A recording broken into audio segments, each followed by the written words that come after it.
மனிதன் நாகரீகம் எனும் குடிலில் ஏறி வசிக்கத் தொடங்கும் முன் ஒலிகள் அரைக்கூவல்களாய் வடிவம் பெற துவங்கிய காலம் தொட்டு கல் தோன்றி மண் தோன்றா காலத்தில் முன் தோன்றிய மூத்த மொழி நம் அன்னை தமிழ் மொழி.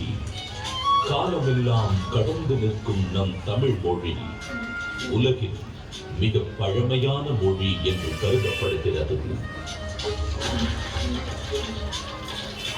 மொழிகளுக்கெல்லாம் தாய்மொழியாக திகழ்ந்து தமிழரின் வரலாறு, வாழ்வியல், அறம், மாண்பு மற்றும் கலாச்சாரத்தின் அடையாளமாக விழுந்து வரும் அன்னை தமிழ் மொழியின் தொன்மையை அதன் பண்பாடு, இலக்கியம், சிற்பக்கலை, ஓவியக்கலை, கட்டிடக்கலை மற்றும் கல்வெட்டுகளில் காண முடிகிறது.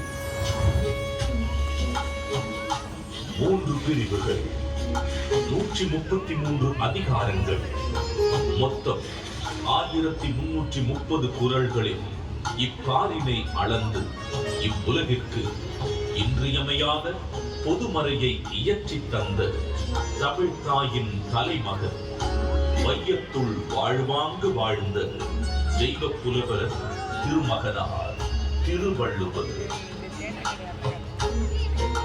கற்பவை கற்றபின் நிற்க அதற்கு தக எனும் குறளில் கல்வியின் முக்கியத்துவம், கல்லாமையின் தீங்கு, பொருள் கூர்ந்து கற்றல், அதன் பின் அறவழி நடத்தல் போன்ற எக்காலத்திற்கும் பயன்பெறும் கூறுகள் இடம்பெற்றுள்ளன.